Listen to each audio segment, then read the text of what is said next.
Oke, selamat siang kawan cerita. Kembali lagi di sini bersama podcast Paskalibah. Kali ini tamu kita ada Ibu Sri Wahyuni dari Direktorat Statistik Kependudukan dan Ketenagakerjaan. Betul. Saat ini ibunya menjabat sebagai fungsional statistisi alih media, Bu ya.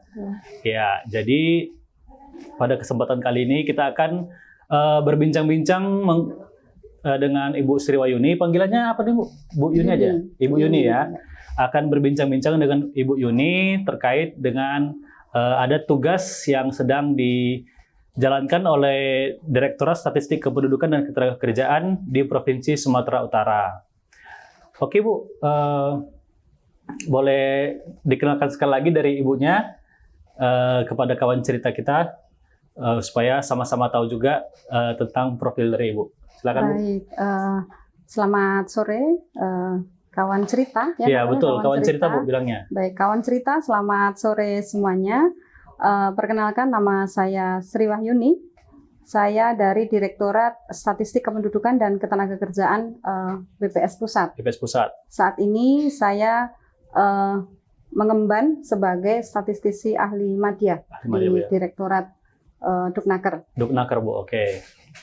Ini Bu, jadi kan pada beberapa hari ini Ibu bersama tim, Bu ya. Iya, ada 4 orang beserta 1 orang dari pakar kependudukan. Sedang ada tugas gitu, Bu, ke Sumatera Utara ini. Kira-kira bisa dijelaskan, Bu, itu tugasnya apa dan bagaimana gitu kepada kawan cerita di sini? Baik. Ya, seperti kita ketahui bersama bahwa visi Indonesia Emas tahun 2045 salah satunya adalah pengembangan SDM dan iptek ya. Jadi di BPS kami sudah melakukan sensus penduduk long form tahun 2020 ya, yang pelaksanaannya tahun 2022. Iya, benar. Itu banyak sekali menghasilkan angka-angka karakteristik penduduk, parameter demografi.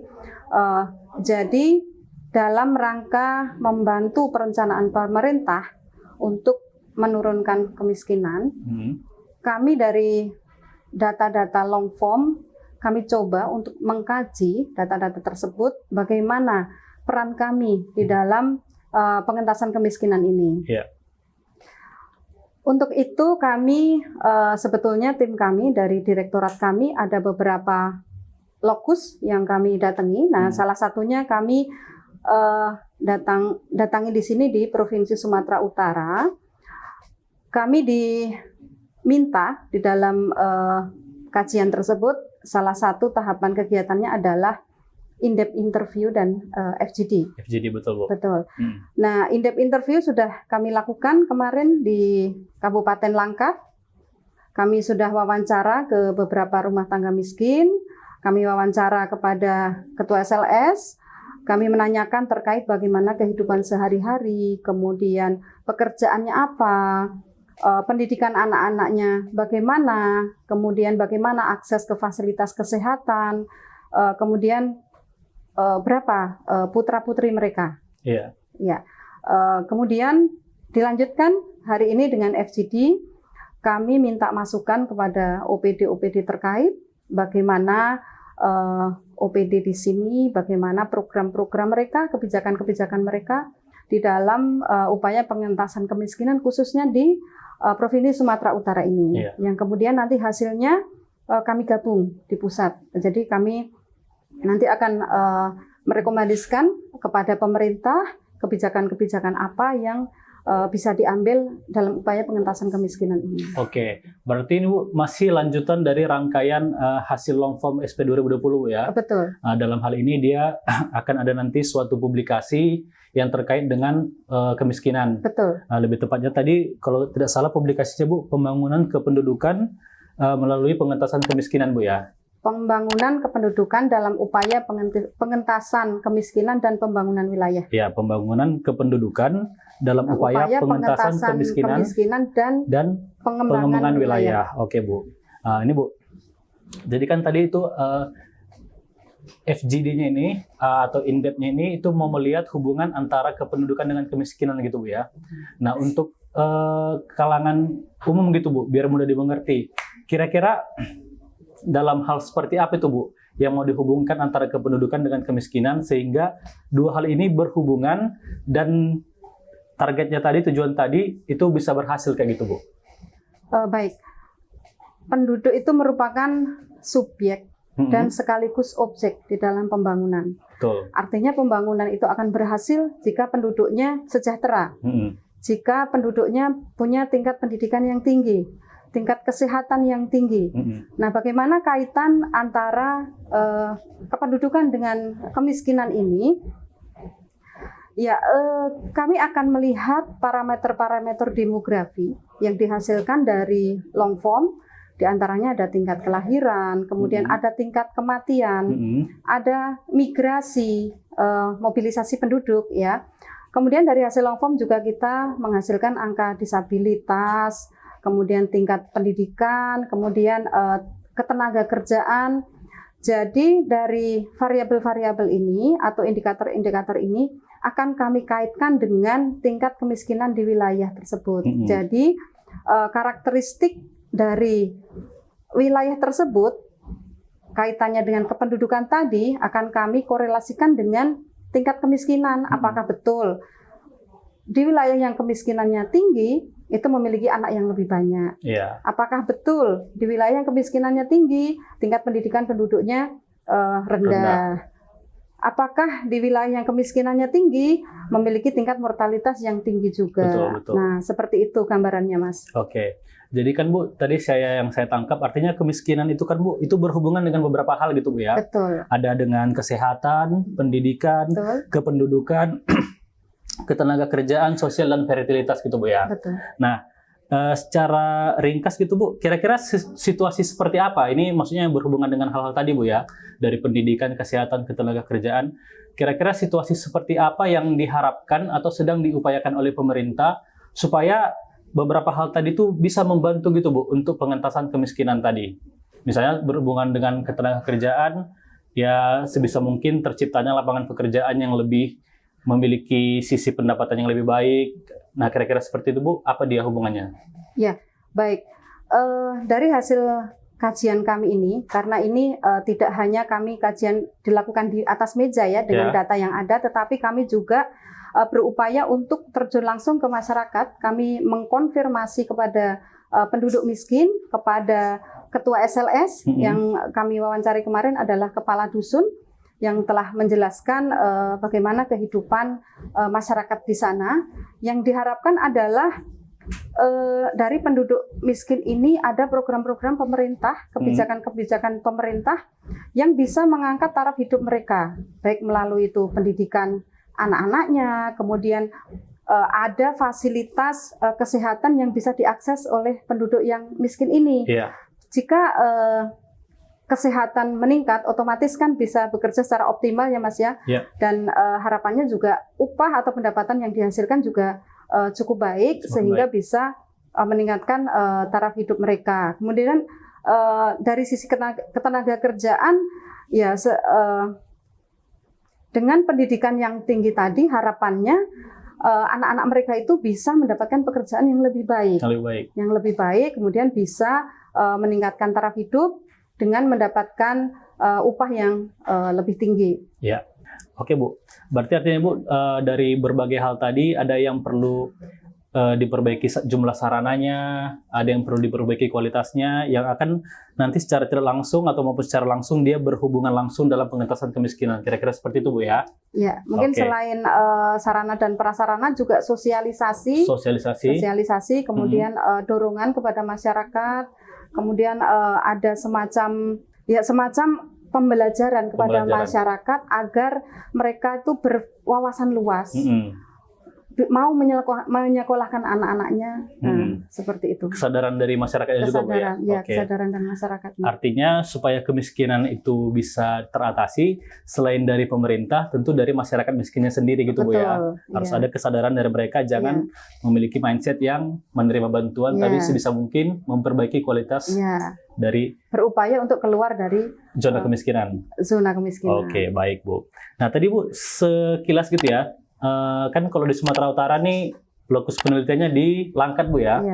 Dan kalau tidak salah ada 4 Bu ya se-Indonesia ya Empat. yang menjadi lokus penelitian FGD dan in-depth interview ini. Itu ada di Langkat, Sumatera Utara, Lampung Timur, Kabupaten Lampung Timur di Lampung, Kulon Progo di DI Yogyakarta, dan Lombok Barat Bu ya. Betul. Nah kira-kira Bu, dasar pemilihan 4 lokasi ini apa Bu? Apakah pernah ada penelitian terdahulu makanya dipilih lokasi ini atau atas dasar apa? Ya, jadi pemilihan lokasi ini kami tentukan, kami lihat dari tingkat kemiskinannya. Tingkat kemiskinannya Ya, oke ya. kalau kami lihat di 4 provinsi ini, 3 provinsi yaitu di Lampung, kemudian NTB dan Jogja itu tingkat kemiskinannya itu di atas tingkat kemiskinan nasional. Oke. Dan di Sumatera Utara kebetulan tingkat kemiskinannya di bawah tingkat kemiskinan nasional. Kemudian pemilihan dari lokus ini kami berharap mewakili wilayah barat, kemudian bisa mewakili wilayah tengah dan bisa mewakili wilayah timur. Oke. Sebetulnya kunjungan kepada OPD atau lokus-lokus penelitian ini sudah juga pernah kami lakukan, tapi di Jawa Barat. Di Jawa Barat. Di Jawa Barat, di Bandung Barat, kemudian kami di Depok, kemudian di Tangerang. Itu untuk tujuan yang sama Bu? Tujuan yang sama. Jadi bentuknya saja yang berbeda. Jadi kami yang berkunjung ke OPD-OPD, kami minta masukan program-program yang telah mereka lakukan selama ini untuk rakyat miskin. Jadi memang kami mengumpulkan banyak-banyak informasi dari berbagai OPD tersebut, yang mana di publikasi kami nanti akan kami ramu menjadi suatu rekomendasi kebijakan. Mudah-mudahan itu menjadi andil kami di dalam perencanaan pembangunan pemerintah, khususnya dalam hal pengentasan kemiskinan. Oke, berarti setelah ini masih ada lokasi lain lagi yang akan dijadikan lokus atau ini sudah yang terakhir Bu sebelum nanti publikasi yang terbit? Ini sudah yang terakhir. Sudah yang terakhir Bu ya. Oke. Berarti kan Bu dari serangkaian semuanya ini tadi nanti outputnya itu ada publikasi gitu Bu ya? Publikasi yang tentang pembangunan kependudukan tadi Bu ya? Betul. Nah itu Bu coba dijelaskan tentang publikasinya, misalnya cakupannya, kapan dirilisnya, dan kira-kira topik utama apa saja yang ada di publikasi itu nanti Bu? Baik.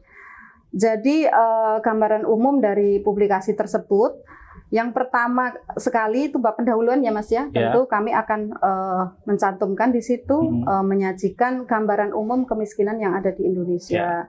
Tentu ada tujuannya, kemudian ada pemanfaatannya, nanti akan kami sampaikan di bab pendahuluan. Kemudian kaitannya dengan parameter demografi, kami ingin melihat di bab berikutnya terkait fertilitas dan tingkat kemiskinan. Jadi dari data-data fertilitas yang sudah kami kumpulkan melalui long form ini, kemudian kami cari korelasinya dengan kemiskinan. Rencananya kami akan membagi menjadi beberapa wilayah, karena setiap wilayah barangkali memiliki pola yang berbeda. Karakteristiknya. Betul. Jadi kami rencananya akan mengklaster, Mas. Diklaster sesuai dengan besaran fertilitas atau sesuai dengan karakteristik wilayah itu. Apakah memang betul berkorelasi dengan kemiskinan? Barangkali di suatu wilayah korelasinya tinggi, tapi di wilayah tertentu barangkali tidak. Nah, seperti itu. Itu adalah gambaran di bab 2. Kemudian untuk bab berikutnya yaitu terkait dengan mortalitas dengan kemiskinan, kami juga akan melihat bagaimana pola mortalitas ini di wilayah-wilayah yang kemiskinannya tinggi dan wilayah-wilayah yang kemiskinannya rendah. Jadi kami akan melihat korelasinya seperti apa, karakteristiknya seperti apa, nanti akan kami jabarkan di situ.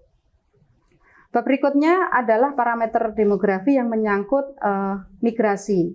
Jadi sudah sering disampaikan bagaimana hubungan antara migrasi atau perpindahan penduduk ini dengan kemiskinan. Barangkali memang penduduk itu pindah karena memang di wilayah asal kondisinya miskin. Betul. Atau jangan-jangan penduduk ini pindah, tetapi dengan bekal pendidikan yang seadanya justru membuat wilayah yang dia tuju menjadi miskin.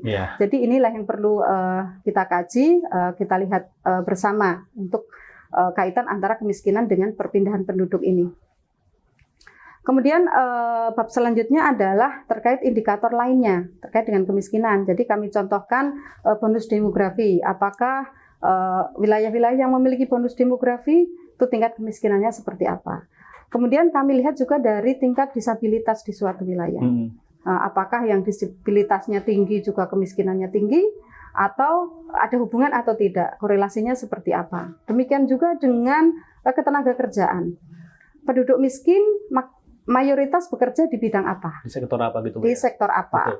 Kemudian statusnya sebagai apa? Apakah sebagai pekerja keluarga, apakah sebagai petani, Betul. atau sebagai buruh lepas? Iya. Nah, hal-hal itu yang akan kita tuliskan sebagai gambaran umum sisi kependudukan dari penduduk yang miskin. Iya. Kemudian di bab berikutnya kami juga akan menganalisis determinan kemiskinan. Jadi kami akan melihat faktor-faktor apa sesungguhnya yang menyebabkan penduduk Indonesia ini miskin.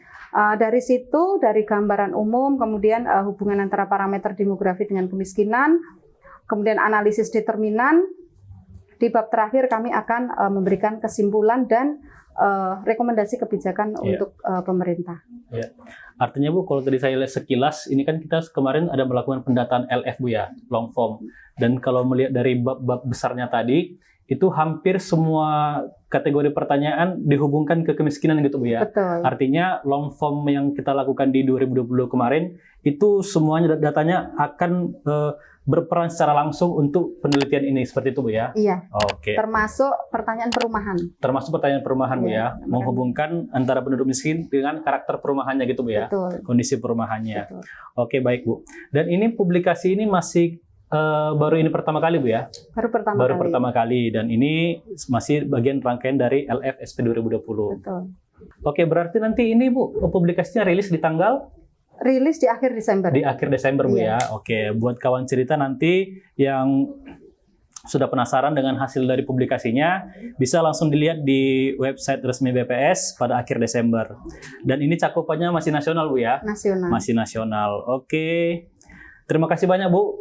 Jadi melalui podcast ini kita berharap para pendengar, para kawan cerita bisa lebih memahami gitu Bu ya, hubungan antara kependudukan dengan pengentasan kemiskinan, kira-kira seperti itu. Kami berharap juga bisa bermanfaat bagi pemerintah daerah untuk bagaimana action dari pemerintah daerah dan masyarakat kita semua bagaimana bisa mengentaskan kemiskinan di Indonesia. Iya, betul. Semoga nanti pada akhirnya publikasi ini dapat dimanfaatkan oleh setiap pihak Bu ya. Betul. Oke, kawan cerita, sekian dulu podcast untuk hari ini. Terima kasih buat Ibu Yuni yang sudah menyediakan waktu dan informasinya kepada kami. Sampai berjumpa lagi di episode berikutnya.